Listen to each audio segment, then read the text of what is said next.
Kenya was known as the Silicon Savannah, name coming from the Silicon Valley. A lot of early adopters in the tech space started creating a community and building products that has now led to the creation of the African tech space. After over a decade of development, Africa's startup scene is booming. Last year, the tech sector attracted a record $5 billion, more than the total amount raised in the previous 3 years combined. It's actually kind of mind-blowing. And in many ways, the pace of growth in the last couple of years is incredible in terms of amount of funding coming into the continent. And that is particularly because there was a lot of interest and excitement from US investors. We saw some really scaling up their investments. The continent also saw the creation of a record number of 5 unicorns, private companies valued over $1 billion. And this year looks even more promising. This creation of unicorns, that has more or less proved to investors that you can make African tech companies into multi-billion-dollar companies that are profitable on the continent. It's a vibrant place to be. We've got great innovators, we're getting to see that evolve quickly. But Africa's startup scene is still much smaller compared to the rest of the world.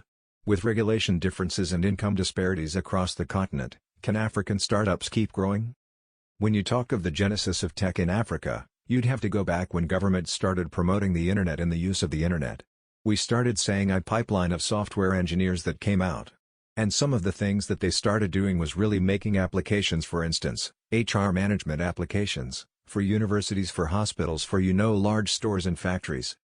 Also in the 1990s, big tech companies brought cell phones to the continent, laying foundations for Africa's mobile internet age. Kenya has been one of the hubs leading Africa's tech innovation since the 2000s. You can argue that Nairobi is where Africa's tech started.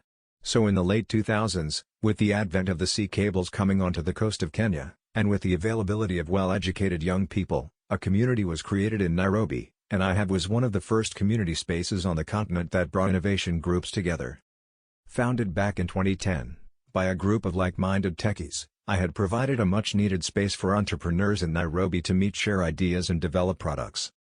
The first 2 years of IHAB was amazing. There was this energy that was on another level of people to actually chat with each other, people to build prototypes.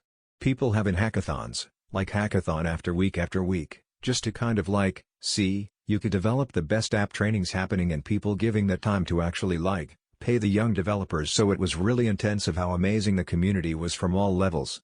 Academia, from corporate, from government, to tax community itself. We've had, hundreds of startups that came out of the system. Some have actually been very successful. Since its inception, IHAB has helped create 150 startups and created more than 2,500 jobs, achieving what the Kenyan government tried to but couldn't do. You see world-class office space. We see launch pads to extraordinary startups and profitable organizations. In 2008, 2 years before IHAB was born, the state proposed a plan to build a tech hub called Konza Technopolis, about 60 kilometers southeast of Nairobi. But over a decade later, the project is still a work in progress. You cannot force innovation to happen. It's not just the space that you need. It's the people that come with it. It's a talent that needs to build this tech space. Another milestone in Kenya's tech history was the birth of M-Pesa, a mobile phone-based money transfer service. It was launched in 2007 by Safaricom, Kenya's biggest telecom company, partly owned by the UK firm Vodafone. Like many African countries, Kenya's banking system was underdeveloped, and a huge majority of the population didn't have a bank account. That meant transferring money was difficult. You start with the send money home proposition because Kenya has a rural to urban migration. And everyone in the urban areas are sending money to rural areas. And that meant taking time off work or over the weekend to go see your parents and give them money. I remember in 2007, I used to travel almost 500 kilometers from Nairobi to go give my mum money, just to the advent of the send money home proposition that changed how we send money in Kenya dramatically. But smartphones hadn't arrived yet in Kenya. And so the M-Pesa team relied on USSD and SIM Toolkit, the same technology used for sending an SMS. Users registered for an M-Pesa account with their SIM cards, put cash into the account through an M-Pesa agent, and then sent the money by phone. Recipients could also cash out through an agent. The transaction fee for sending money was 30 Kenyan shillings, about 26 cents.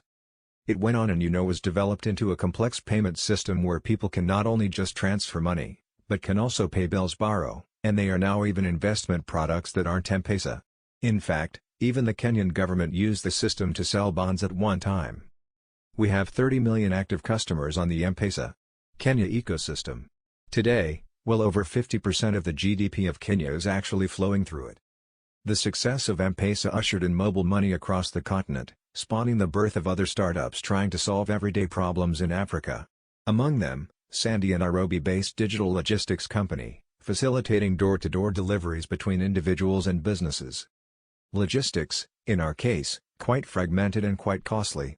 If you have an item on the shelf, about $10, about $4 to $6 of that is we can attribute that to logistics, over 40 to 60% of that.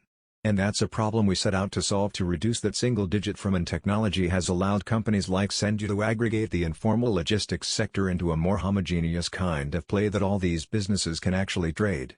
When talk about shipping, you have to also talk about payments.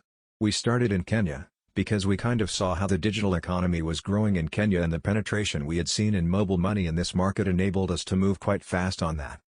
2021 was a breakout year for startups like Sendi. With the COVID-19 pandemic, many consumers turned to online services for grocery deliveries, tutoring and healthcare.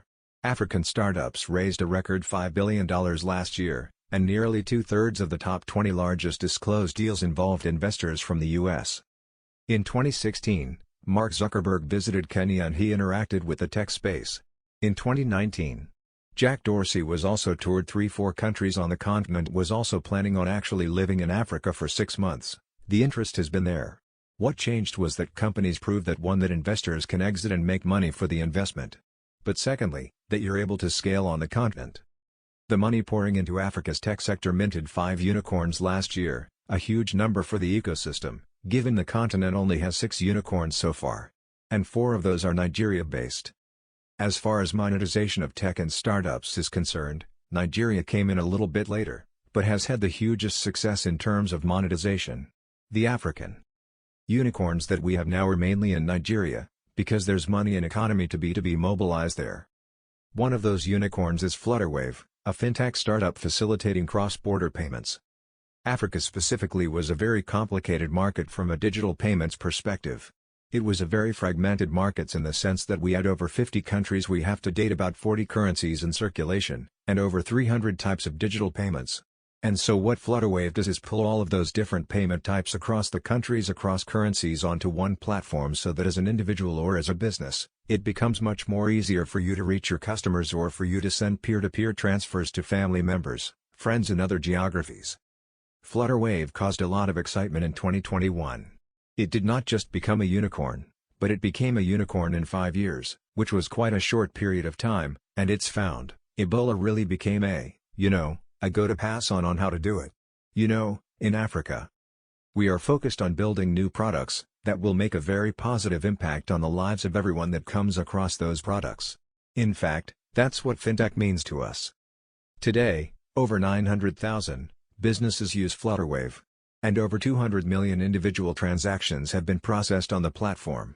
Nigeria is the company's biggest market, but it has ambitions to expand in Africa, and even go global.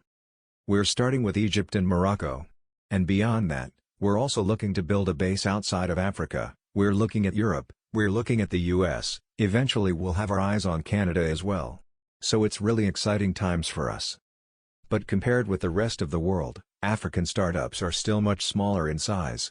And while money piles into the continents for big tech hubs, startups in smaller markets, including those run by women, are still struggling to secure funding. Even with a lot of capital coming in, again, it's chasing very specific industries, certain markets, or if you're kind of not in those industries, markets are necessarily of the networks, which is one of the challenges a lot of women have. There's no significant difference between how much money is going to all male founders versus teams that have women founders, or all women. We're really talking about single digits. We're talking about single digits of all that investment actually going to women-led and women-owned businesses. We are in a continent where our digital destiny is like what we're focused on. And so how do you really think about adjusting, ensuring this more equitable distribution of the economic gains that we made from this? Lack of basic infrastructure and regulations also create problems for African startups, those that are looking to develop their business and scale up across the continent.